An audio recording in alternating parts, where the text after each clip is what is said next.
Welcome to this explainer. Today, we're diving into a fiercely argued, incredibly provocative essay by P.L.Gaya called "The First Step is Illegal." Honestly, reading this piece feels exactly like sitting in on a fiery late-night lecture from a master university polemicist.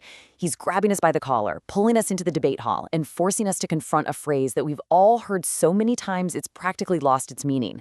We must fight poverty, right? Socialists, interventionists, bureaucrats, they all chant that exact same slogan. But Gaia is challenging us to look past the noble rhetoric and actually examine the cold, hard mechanics of how the modern state handles poverty. So let's jump right in and see exactly what he's talking about. Gaia hits us right out of the gate with a pretty brutal metaphor. His central thesis is that the poor actually already have a ladder to climb out of poverty.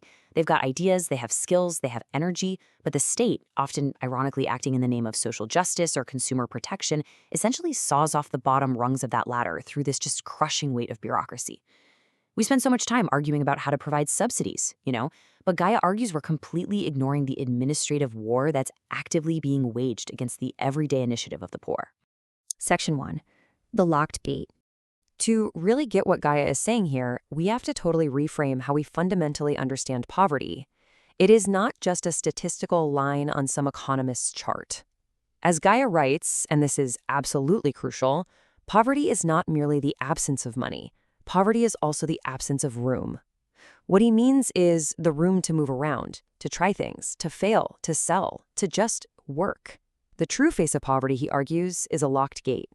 It's the reality of a poor person who legally cannot start bettering their own life without waiting around for what Gaia playfully calls some municipal minor deity to stamp a piece of paper. So it's not just an empty wallet, it's the absolute lack of legal permission to try and fill it. Because in the real world, this permission process turns into an absolute avalanche. Imagine a poor person with a specific skill, maybe a stove, a sewing machine, or just a decent internet connection. They actually go out and find a willing customer. But before a single dollar can legally change hands, down comes the avalanche. Suddenly they're hit with local ordinances, registrations, sanitary codes, zoning restrictions, tax rules, credential barriers, banking obstacles, labor regulations, inspection schedules, and frankly, massive compliance costs. Just saying that list out loud is exhausting. But that's Gaia's point. A poor person with a simple, actionable idea is immediately paralyzed by this labyrinth of rules. Rules designed by salaried officials whose paychecks, ironically, depend on making sure nothing simple is allowed to remain simple. Moving to Section 2, beneficiaries versus entrepreneurs. This brings us to a really deep, structural critique of how the system works. The administrative state basically views the poor as patients that need to be managed. Think about the massive divide between two distinct roles here. First, consider the beneficiary. The beneficiary has to wait. They only receive what is handed down to them. They're only visible to the state through their need, and as Gaia sharply points out, they are highly politically useful. Now contrast that with the entrepreneur. The entrepreneur acts. They go out and discover what society actually wants. They make themselves visible by providing a service. But to the administrative state, the entrepreneur is dangerous. They escape their assigned little category, They take jurisdiction over their own lives and efforts. Gaia argues that the quote-unquote policy priesthood actually scorns the entrepreneur because a self-sufficient person doesn't need to be managed by an expert. Section 3, ramparts and speed bumps. Now, in any good intellectual debate, we have to address the inevitable counter-argument. The interventionists are always going to respond with, wait a minute, don't we need regulations to stop chaos and fraud? And Gaia fully acknowledges this.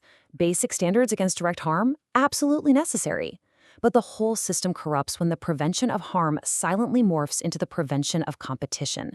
The real problem starts when consumer protection just becomes a convenient shield for established incumbents. It turns into a literal war on anyone new trying to enter the market. Let's look at the unequal burden of these laws in practice. On paper, sure, a regulation that imposes a $10,000 compliance cost applies to everyone equally. But in real life, it's two entirely different realities. The established downtown restaurant can just hire compliance consultants. The woman trying to sell hot meals from her kitchen cannot. A massive taxi conglomerate can absorb complex fleet regulations. The immigrant who just bought a used car to drive cannot. An insane tax bureaucracy is just the line item for a retail chain, but it completely destroys the young independent repairman. As Gaia so brilliantly puts it, a regulation is a mere speed bump for the rich, but it is an insurmountable rampart for the poor. Section 4, the economics of disobedience.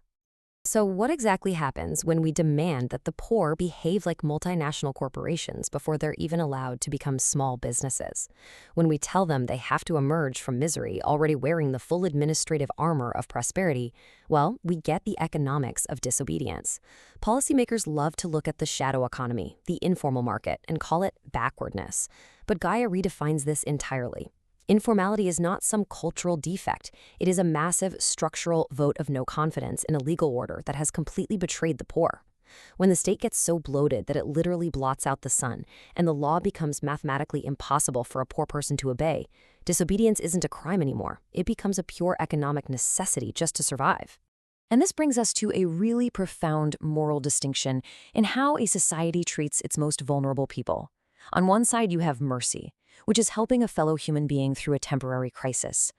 But on the other side, you have management, which is constructing an entire political system where a person's permanent, lifelong function is simply to be helped. Gaia argues that reducing the entire poverty debate to just wealth redistribution acts like a leash. It domesticates human beings into becoming permanent political clients. Markets, for all their obvious imperfections, are at least based on mutual consent. Bureaucracy, on the other hand, is based on permission. Permission from some third party who knows less, risks less, and suffers less than you do. Gaia even throws in a great joke here, saying that anyone claiming bureaucracy is inherently humane has clearly never tried to get a document stamped at a Brazilian notary. Which leads us to our final section, Part 5, the right to try. As we build to the climax of Gaia's argument here, we really have to look at how enterprise actually starts in the real world. I'll give you a hint. It doesn't start in a 5-year macroeconomic plan written in some air-conditioned office. It starts with a hunch, a great smell coming from a neighborhood kitchen, very localized, tacit knowledge, maybe just a price difference between two streets or a complaint overheard on a corner. Because of this, Gaia insists that a serious war on poverty has to ask a brutal question of every single law, every license, every tax. Does this rule actually protect people from fraud, or does it merely protect the incumbents from competition? Does it lower the cost of beginning, or does it raise it? Does it treat the poor person as a potential producer, or does it freeze them as a permanent client? Gaia suggests that answering those questions honestly would deeply embarrass a lot of regimes that hide a profound distrust of freedom behind a thin veil of compassion. Because the kind of freedom Gaia is talking about isn't some polished abstraction you hear in a political speech. It's freedom in its vulgar, daily, sweaty form. It is literally the freedom to sell soup from your front porch, to braid hair without needing a $1,000 cosmetology license, to fix a motorcycle in your driveway, to undercut a corporate cartel, and yeah, to completely disappoint the expert technocrat by succeeding without their explicit permission. The poor don't need to be romanticized as saints. They definitely don't need to be turned into political symbols. What they need is just the ordinary, everyday human right to try. Let's just pause for a second to let this really powerful takeaway sink in. There is no poverty policy more radical than allowing the poor to stop needing poverty policy. That right there is the ultimate distillation of Gaia's entire lecture. If we truly, genuinely want to eradicate poverty, we can't just start with another government ministry or another catchy slogan or another moral performance by the educated classes. We have to begin by simply clearing the path between human effort and human reward. Ultimately, the true first rung of capitalism isn't venture capital, and it's not the stock exchange. It's that magnificent miniature civilization that happens the moment one person says, I can do that for you, and the other person says, I will pay you. So I want to leave you with this question to think about. In your own city, how many permissions stand between a poor person and their very first customer? Because if we are forbidding that first step, are we actually protecting the poor, or are we just protecting poverty? Think about that. Thank you so much for joining me for this explainer, and I'll see you next time.